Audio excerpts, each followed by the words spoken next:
It's not spiritual discernment so I can see your sin. We have too many people who are good at that. But to see our own sin. So I can see I'm a sinner. I need Christ. And by doing that, I can come to him. That's what he wants. But we talked about how do you get something free. Isaiah 55, verses 1 and 2. He says, Ho, everyone that thirsts, come ye to the waters, and he that hath no money, come ye, buy and eat. Yea, come buy wine and milk without money, without price. How do you buy something without price, without money? It certainly talks about putting a value on something. And while it's something that's gotten without money, it's something gotten that you don't purchase or earn on your own, it still has value. We want to be aware of that, careful of that. That just because salvation is free, it costs everything. Just because it's free, it's not cheap. Okay? And so that's the emphasis. And of course, the storyline of Revelation 3 is Jesus is coming in the guise of like a traveling salesman, full of brush man or whatever. He's coming selling his wares. Buy of me. I have the solution to your problem. And so when we look at it, we see gold tried in the fire. That's one of the things we're to purchase. What is the gold tried in the fire?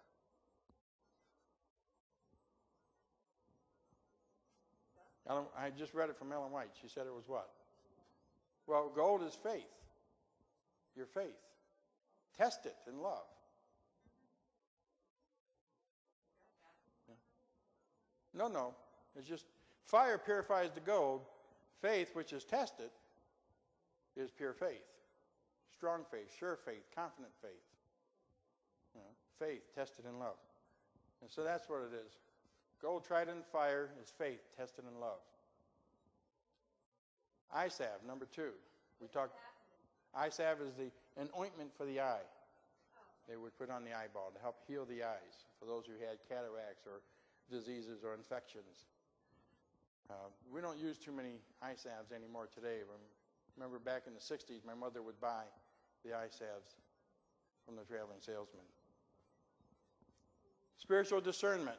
And of course, again, the emphasis that spiritually discern our own condition. So we know we need. So we know we're naked. We know we need Christ's righteousness. We know we need his salvation.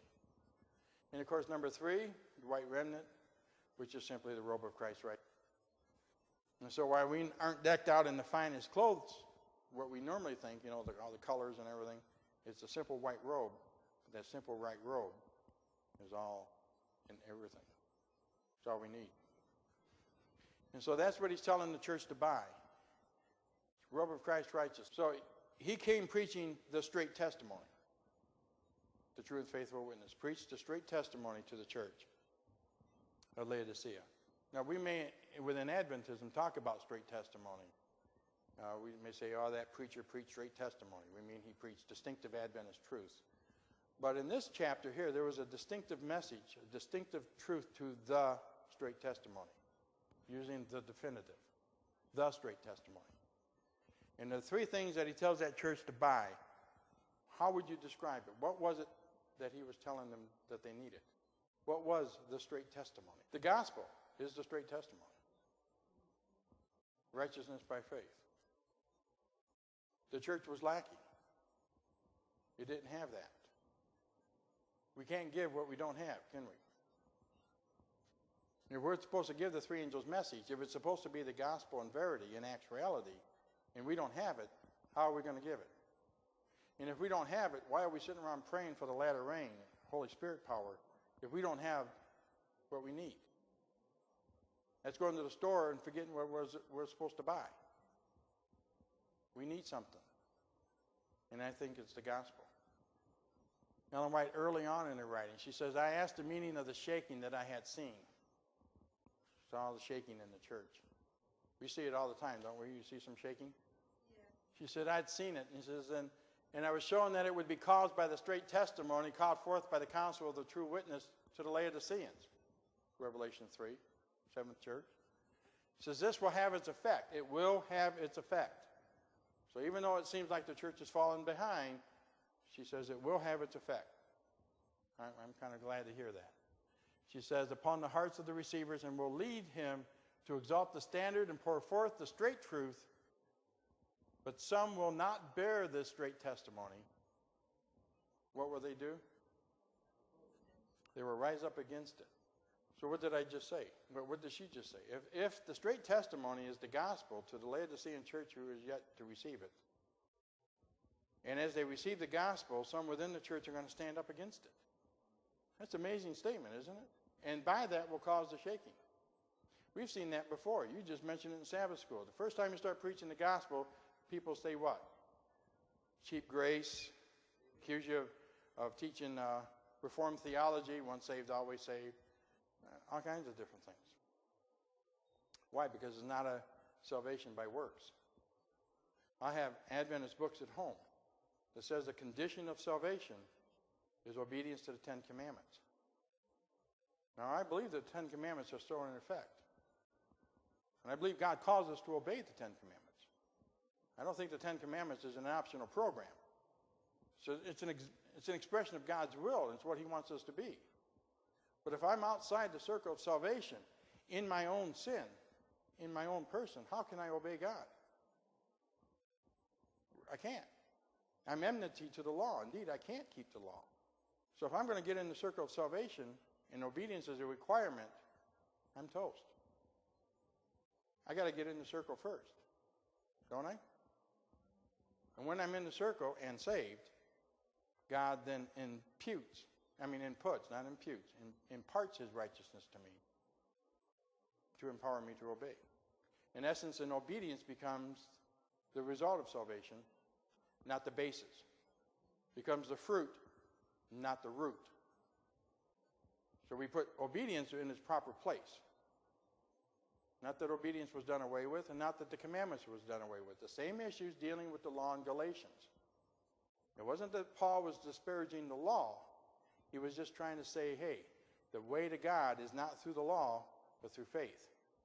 And when we get connected, he'll take care of us. God meets us where we are. He doesn't keep us where we are. All right? Very important things to remember there.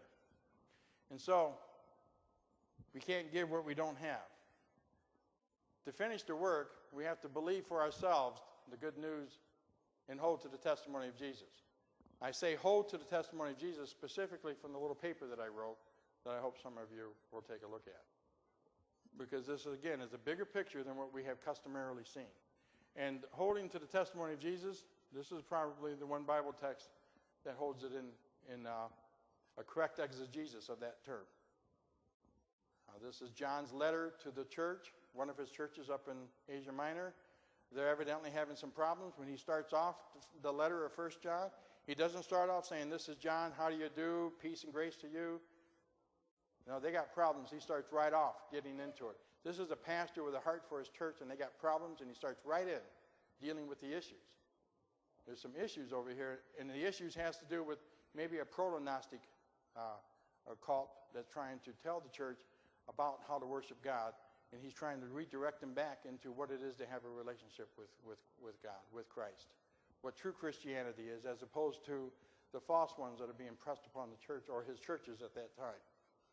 And this verse here lays it out very nicely, that set, those set of verses.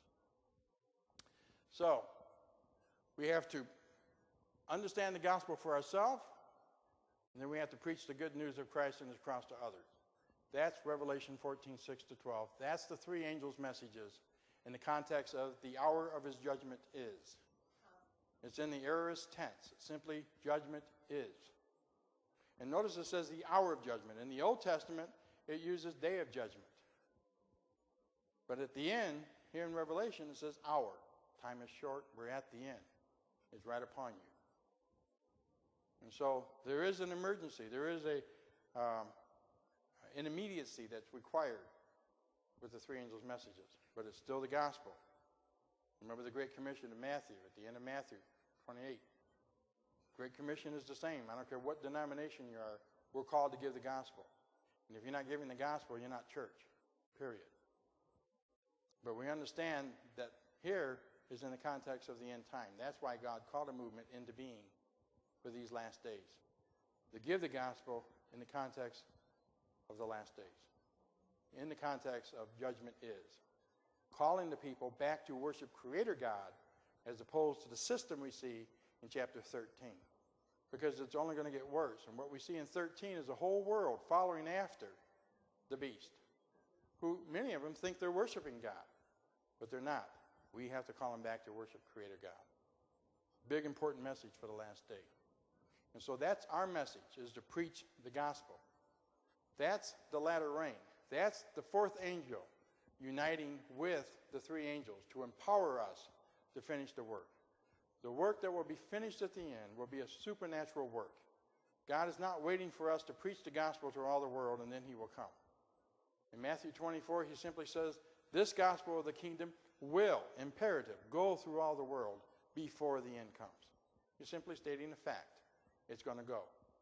We're further behind carrying the gospel than any other time. The latest review in Herald, Adventist Review magazine, denotes that we are further behind today as more and more people being born further and further behind giving the gospel to the world. It's a supernatural act. The gospel is in God's control. Paul says in Romans chapter 1 that it's the power of God unto salvation. Verse 16. It's God's power. He doesn't relinquish his power to mere human beings. And say, I'll see what you do with it. And then when you get this through all the world, then I'll come. No. It's our privilege to carry the gospel. But God's in charge of his gospel.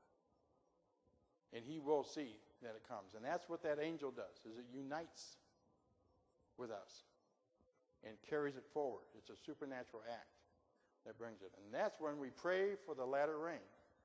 We're praying in knowledge of the gospel of Jesus Christ to have this message to carry forward. And in this sense, we know as Adventists that this is something we all can do. From here to there, from our front door to across the street, to our neighbors, to our family. We can preach the gospel of Jesus Christ in the context of he's coming soon. Get ready, get ready, get ready. And that's the call, simply in Revelation.